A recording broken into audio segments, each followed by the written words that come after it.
All right, so tonight, welcome to tonight's webinar. We're going to just start talking about some very important subject matters here when it comes to the golf swing and what's going on with the golf swing.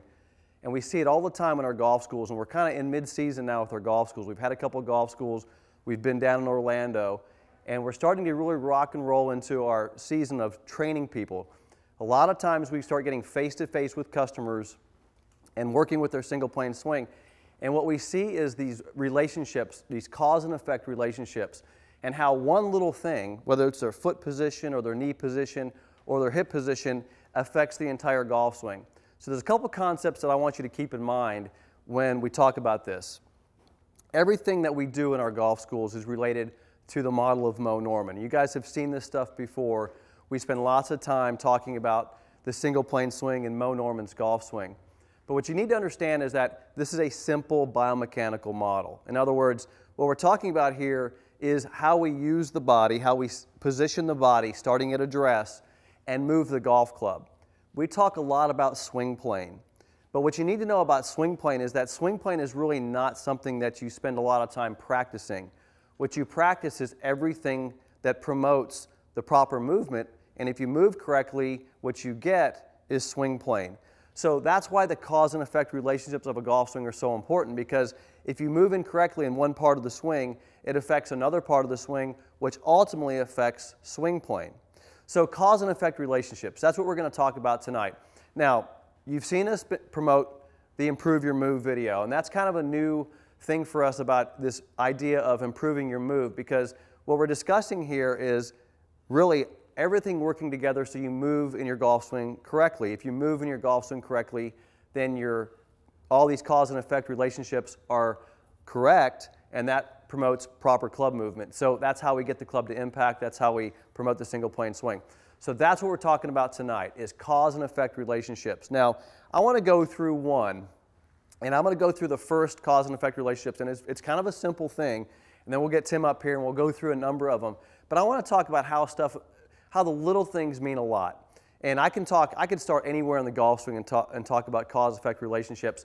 But the first place I'm going to start tonight is with the hands on the golf club. Because we can talk about the feet, we can talk about the knees, we can talk about the hips. Anywhere you look in the swing, there's cause-effect relationships. But when people grip the club incorrectly, just to start right there, when they hold the club incorrectly, you can make the greatest body movement in the world, the greatest leg action in the world, you can have the greatest arm action in the world, that club face, because the way you grip the club is how you hold the club face. If I grip the club incorrectly and it affects the club face, I get really bad results.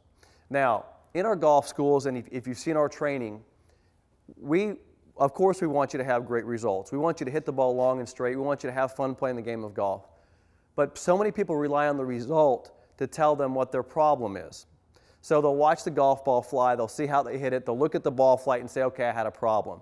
What they really don't understand is that they need to identify exactly what the problem was, and usually people are not good at identifying the problem. That's why they come to our golf school. So tonight, let's start with the grip, and let's talk about some cause-effect relationships with the grip. And I like to just discuss this based on fundamentals here, because we're starting out a new year. We're going to talk about some winter training, how you're going to start getting your game in shape coming into the spring. Let's just talk about fundamentals tonight, and we'll talk about how this affects your total program here as you start working on your swing. Now, let's talk about the lead hand grip first. Anytime you hold the golf club, you're developing a relationship to the club face. So how I position my lead hand on the club affects face angle. Now, you might say, okay, I'm holding the club here at address, but that face angle, when this club realigns at impact, that's the relationship I have to that club face at impact. So how I hold it here affects where I'm going to be at impact. So I got to make sure my lead hand grip is correctly positioned on the club. And we've been through this a lot, but I want you to know that this is a very important part of the impact of when that face is aligned at impact. So here's my lead hand position. And I got to make sure my lead hand, the back of the hand is to the target, and I'm holding the club in the fingers of the hand so I can produce speed. So I got to get the proper position of this lead hand. Now, let's put the trail hand on there, and we talk a lot about the overlapping versus 10 finger. Where I see a lot of people have trouble with the grip is they do not unify the hands. In other words, the hands look like they're separate.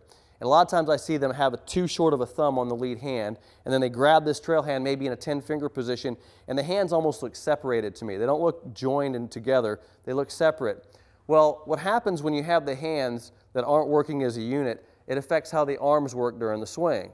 So what happens is now I have my hands somewhat separated, and now when I try to take a backswing, this arm wants to rotate in one direction, this arm wants to rotate in another, and now I'm fighting. My hands are actually fighting each other. They're not unified, and then the club obviously changes its position because you're not able to get your hands on the club and moving correctly, and then the club plane changes.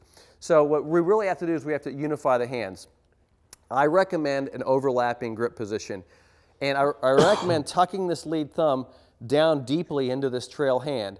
Now, when you do this, the pressure goes to the ends of the hands. It goes to the fingers of the lead hand, and it goes to this index trigger position. You can kind of see it right here in this hand. It goes to that trigger finger of this hand. So when I grip the club correctly, I have pressure in the last 3 fingers of this lead hand, holding into the heel pad, and then I have the trigger finger position here. And now my hands, because I'm overlapping right there, you can see the overlapping position, I am actually in a nice unified hand position. They feel like they're almost one unit. I don't feel independently moving with my hands. So a lot of people ask me, well, is it a pull, is it a push or a pull, or is it a pull to the left? And you know, it's actually both, depending on where you actually feel it in the swing. But I know that it's very important that the hands feel like they're working together. When my hands work together, they allow my arms to work together very nicely. So you can see that's a pretty simple movement for me here when I take the club back. I'm taking the club back into the backswing, and my hands can actually hinge, and the lead arm can stay straight, and the trail arm can then fold. And that's because my hand position is good and allows the proper hand action. Now let's go to a cause and effect problem.